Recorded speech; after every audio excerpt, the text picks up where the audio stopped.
Dam ஈடித் மேரி brown அவர்கள் 24 March 1864 அன்று இங்கிலாந்தில் உள்ள கம்பர்லேண்டில் வங்கி மேலாளரான ஜார்ஜ் வைட்மேன் பிரவுன் மற்றும் அவரது மனைவி மேரி ஆகியோருக்கு மகளாக பிறந்தார். அவரது இளம் வயதிலேயே அவருடைய தந்தை இறந்துவிட்டதால் அவரது குடும்பம் லண்டனுக்கு குடிபெயர்ந்தது.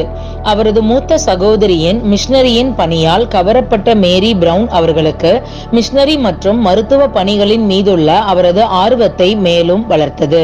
கேம்பிரிட்ஜில் உள்ள கிர்டன் கல்லூரியில் பட்டம் பெற அவர் 1882 அனுமதிக்கப்பட்ட பெண்களில் முதல் பெண்ணாவார். அவரது பட்டம் படிப்பிற்கு பிறகு London school of medicine for விமெனில் மருத்துவம் பயின்று 1891 மருத்துவரானார். பாப்டிஸ்ட் மிஷனரி சொசைட்டி மூலம் இந்தியாவிற்கு மிஷனரி பணிக்காக நியமிக்கப்பட்ட மேரி பிரவுன் அவர்கள் நவம்பர் 9, 1891 அன்று பம்பாய் வந்தடைந்தார். அவர் இந்தியாவில் பின்தங்கிய மருத்துவ நிலைமையை கண்டு அதிர்ச்சி அடைந்தார். குறிப்பாக பெண்களுக்கு போதிய மருத்துவ உதவிகள் கிடைக்காதது பற்றி அறிந்து வேதனையுற்றார். அவர் மருத்துவச்சிகளுக்கு கல்வி கற்பிக்க வேண்டிய அவசியத்தை உணர்ந்தார். 1881 கிரீன்ஃபீல்ட் சகோதரிகள் லூதியானாவில் மருத்துவ பணியை தொடங்கினர். அவர்கள் ஸ்காட்லாந்தை சேர்ந்த சுவிசேஷர்களாகவும் கல்வியாளர்களாகவும் இருந்தனர். அவர்களின் மருத்துவ பணி லூதியானாவில் உள்ள தற்போதைய கிறிஸ்தவ மருத்துவ கல்லூரியின் மருத்துவ பயிற்சி மற்றும் சுகாதார சேவை திட்டத்தின் முன்னோடியாக இருந்தது. 2 ஆண்டுகள் பல்வேறு மிஷனரி பணிகளில் ஈடுபட்ட பின் மேரி பிரவுன் அவர்கள் கிரீன்ஃபீல்ட் சகோதரிகள் நடத்தி வந்த சுகாதார பாதுகாப்பிற்கான கல்வி சேவையில் 1893 இணைந்தார். அவரது ஊழிய பாதையில் பல இன்னல்கள் இடர்கள் வந்த போதிலும் அவர் சோர்ந்து போகாமல் விசுவாசத்துடன் என் வேலை ராஜாவுக்கானது என்று அடிக்கடி கூறி தனது ஊழிய பாதையில் உறுதியாக இருந்தார்.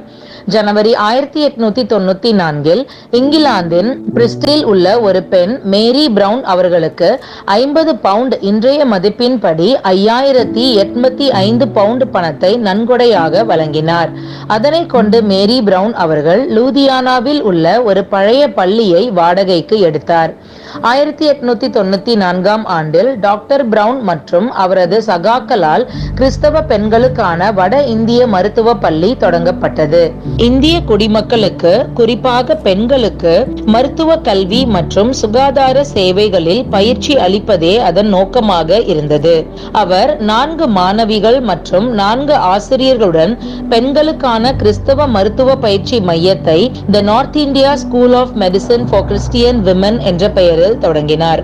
இந்தியாவில் பெண்களுக்கான முதல் மருத்துவ பள்ளி, மருத்துவம், நர்சிங் மற்றும் பார்மசி பள்ளிகள் மற்றும் 200 படுக்கைகள் கொண்ட மருத்துவமனையுடன் முழு கல்லூரியாக அது வளர்ந்தது. அந்த மருத்துவ பள்ளியில் 1909 ஆண்டு முதல் கிறிஸ்தவர் அல்லாதவர்களுக்கும் பயிற்சி அளிக்கப்பட்டது. 1911 ஆண்டில் இந்த பள்ளிக்கு லூதியானா கிறிஸ்தவ மருத்துவ கல்லூரி என மறுபெயரிடப்பட்டது.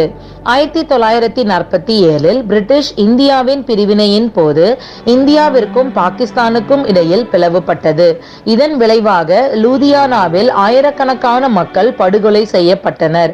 வன்முறை இருந்த போதிலும் கல்லூரி மற்றும் மருத்துவமனை தாக்குதலிலும் பாதுகாப்பாக இருந்தது. அந்த மருத்துவமனை படுகாயமடைந்தவர்களுக்கு சிகிச்சை அளிக்கின்ற அவசர மையமாக மாறியது. நவம்பர் 1951 ஆண்டில் பிரவுன் அவர்கள் இந்தியாவிற்கு வந்து 50 ஆண்டுகள் நிறைவடைந்த நிலையில் 411 மருத்துவர்கள், 143 செவிலியர்கள், 168 மருத்துவ விநியோகிப்பாளர்கள் மற்றும் 1000க்கும் மேற்பட்ட மருத்துவச்சிகள் அந்த கல்லூரியில் படித்து பட்டம் பெற்றிருந்தனர். பிரவுன் 1952 முதல்வராக பணி ஓய்வு பெற்று காஷ்மீருக்கு சென்றார். இவ்வாறு தேவனாகிய இயேசு கிறிஸ்துவின் உன்னத ஊழியத்தை செய்து மேரி பிரவுன் அவர்கள் டிசம்பர் 6, 1956 அன்று ஸ்ரீநகரில் அவரது 92வது வயதில் தேவ ராஜ்யத்தை அடைந்தார்.